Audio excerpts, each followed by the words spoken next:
Assalamualaikum warahmatullahi wabarakatuh. Nama saya Fahmi Swahibi dari Fakultas Pendidikan Agama Islam, instansi Universitas Nahdlatul Ulama Indonesia. Kami akan mempresentasikan mata kuliah Sejarah Pendidikan Islam. Pada umat Islam mengalami puncak keemasan pada masa pemerintahan sebelum pemerintahan Turki Utsmani, yaitu pada pemerintahan Bani Umayyah dan Bani Abbasiyah.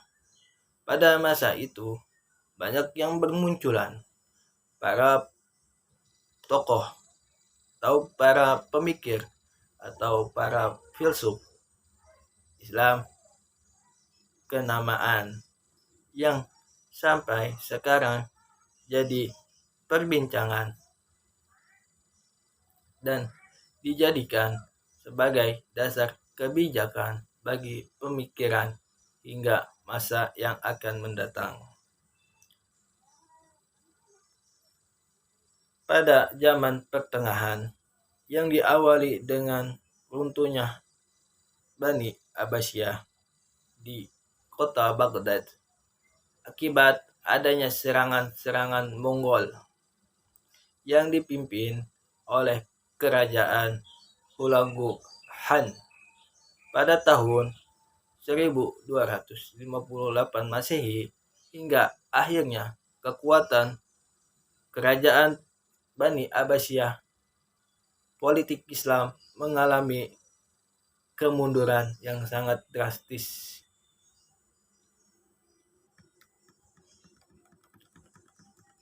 Namun tidak harus menunggu dengan waktu yang cukup lama.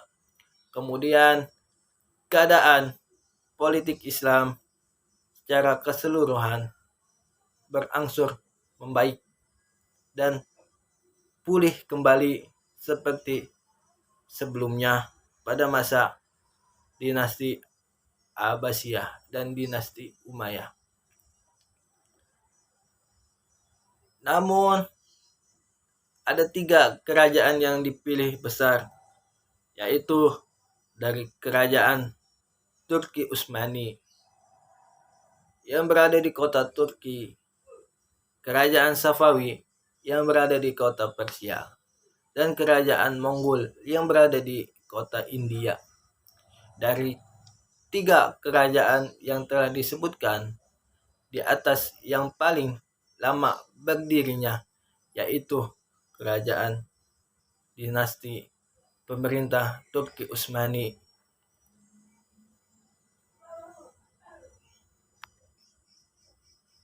Dinasti Turki Utsmani berasal dari suku Qayyiz Akzud yang dipimpin oleh kerajaan Sulaiman Shah. Upaya dia dapat menghindari dari serangan-serangan Mongol yang sedang berusaha menguasai dunia Islam yang dipimpin oleh kerajaan Turki Utsmani. Namun kerajaan Sulaiman Shah dan sukunya meminta perlindungan kepada Jalaluddin, biasa yang disebut dinasti Khwarizmi, di Transoniana. Jalaluddin meminta agar Sulaiman dan anggotanya tinggal di Asia Kecil, masih dalam menghindari dari serangan-serangan Mongol yang ingin menguasai kerajaan Turki Utsmani.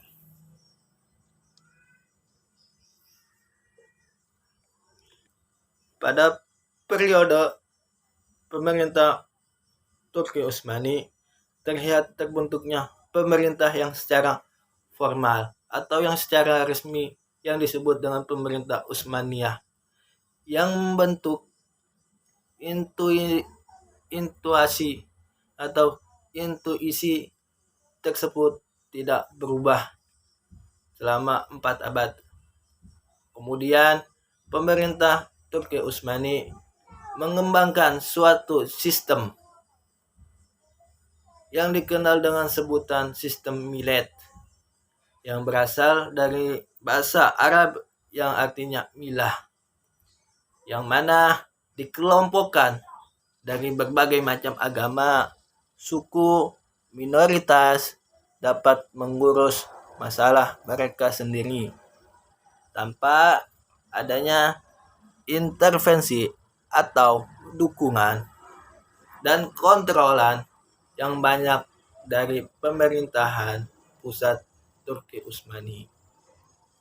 Setelah Utsman meninggal, selanjutnya digantikan oleh pemerintah kerajaan Orkan pada tahun 7206 Hijriah sampai 1326 Masehi. Pada masa pemerintahannya, kerajaan Turki Utsmani dapat menaklukkan Izmir atau yang biasa disebut Smyrna pada tahun 1327 Masehi, yang berada di benua Eropa, yang pertama kali diduduki oleh kerajaan Utsmani atau yang biasa disebut kerajaan Turki Utsmani.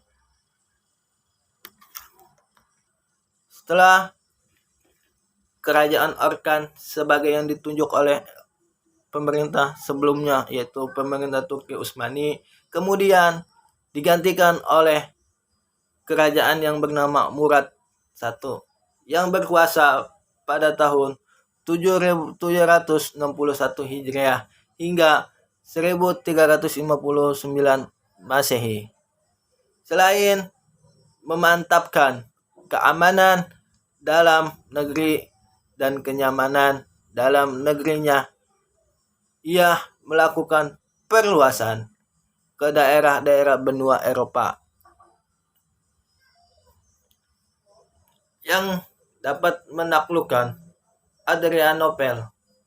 Kemudian dijadikan ibu kota kerajaan yang baru, Macedonia, Slavonia, Salonia, dan seluruh utara bagian Yunani.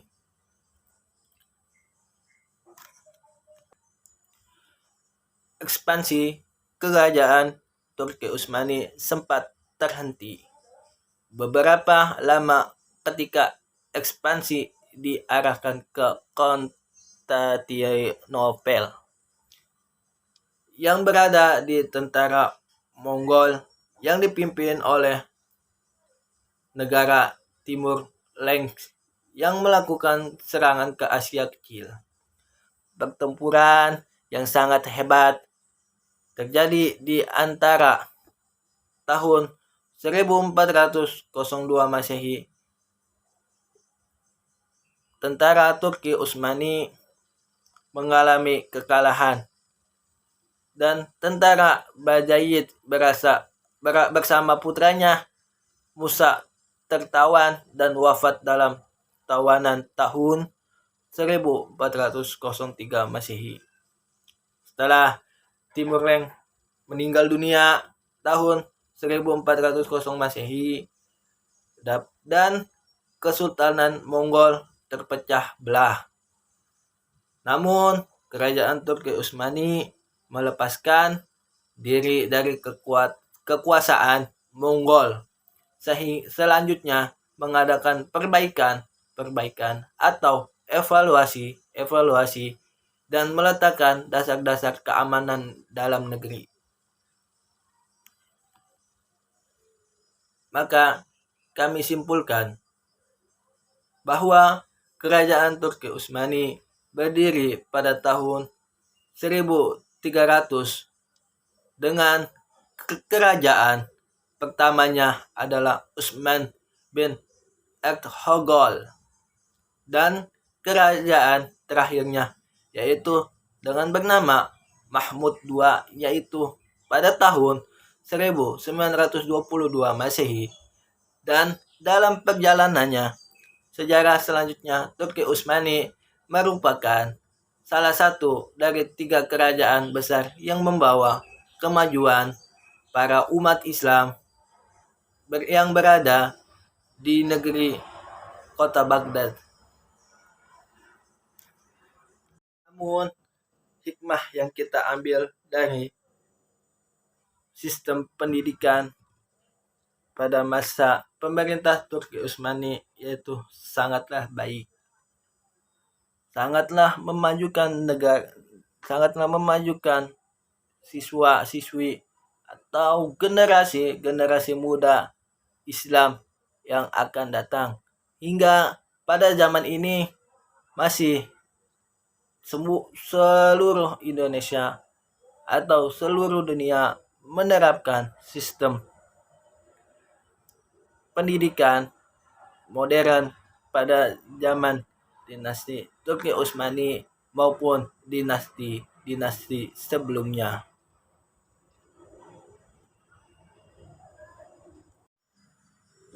Pada selanjutnya, perkembangan pendidikan Islam pada masa Turki Utsmani maka tidak akan terlepas dari settingan budaya dan kondisi sosial politik yang terjadi pada waktu itu.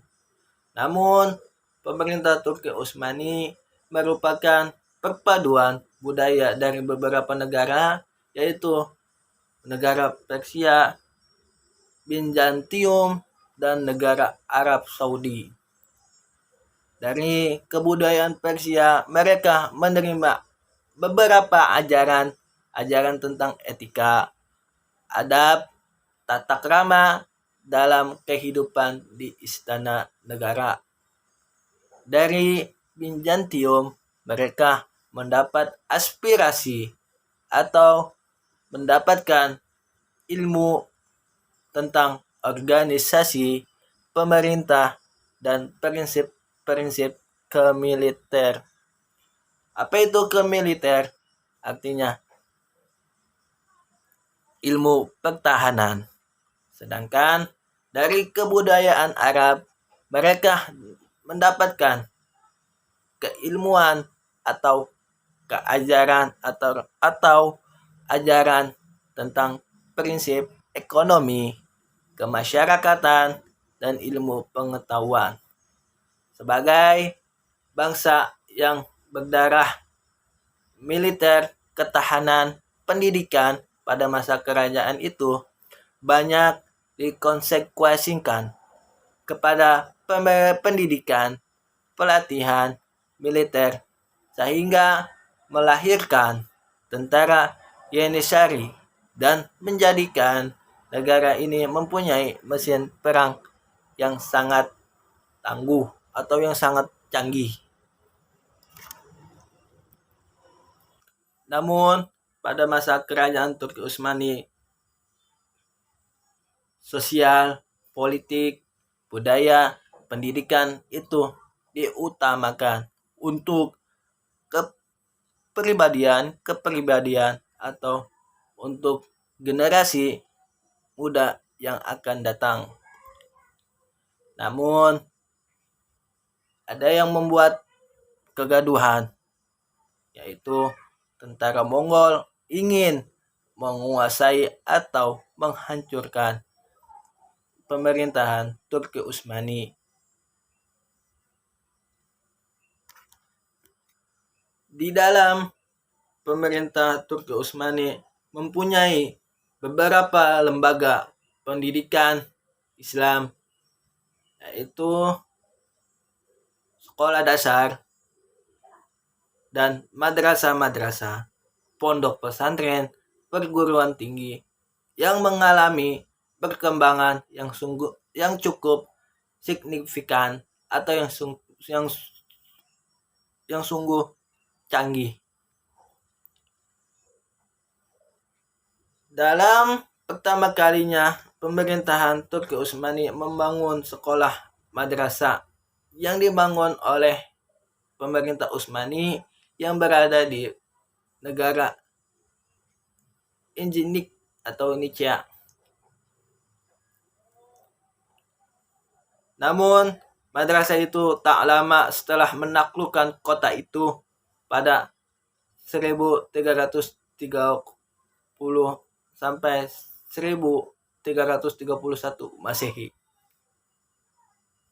Sehingga terjadinya pembaharuan pendidikan Islam pada zaman modern, maka lahirlah lembaga-lembaga pendidikan Islam yang lainnya yang bersifat modernisasi yang lebih tertara rapi. Oleh Sultan sadar bahwa pendidikan tradisional tidak lagi sesuai dengan tuntunan zaman. Namun, mulailah pemerintah Turki Utsmani mulai tingkat yang rendah, pendidikan yang rendah, hingga membangun pendidikan yang ke atas, yaitu dengan sebuah perguruan tinggi. Tak begitu pula, pemerintah Turki Utsmani membentuk komisi sekolah dasar. Sekolah dasar untuk para umat Islam atau para muslimin, kurikulum mulai disusun lebih baik. Tahun sekolah dasar mulai diajarkan beberapa pelajaran tambahan seperti seni menulis, indah, kaligrafi, kewarganegaraan, geografi, dan aritmatika. Yang disebut dengan pendidikan tinggi yaitu dengan Mekteb Arif, sekolah pengetahuan umum, dan menambahkan pelajaran umum antara lain yaitu bahasa-bahasa orang asing, yaitu seperti negara bahasa asing, ilmu bumi, ilmu ukur, dan sejarah dan ilmu politik. Di samping bahasa Arab, sekolah pengetahuan umum mendidik siswa menjadi pegawai administrasi, dan sekolah sastra menyiapkan penterjemah atau menyiapkan orang-orang yang bisa menerjemah untuk kepentingan pemerintah Bani Turki Utsmani. Pendidikan pada masa ini yaitu dengan pendidikan berbagai macam seperti pendidikan teknologi, pendidikan sosial budaya, pendidikan keagamaan, pendidikan Al-Quran, pendidikan membaca kitab kuning, dan pendidikan modern hingga pendidikan yang sangat canggih, yaitu dengan menggunakan teknologi informasi maupun komunikasi. Demikian, kurangnya mohon maaf apabila ada kata-kata yang salah. Kami Fahmi Swahibi mohon undur diri. Demikian, wallahu muwaffiq ila aqwamit thariq. Assalamualaikum warahmatullahi wabarakatuh.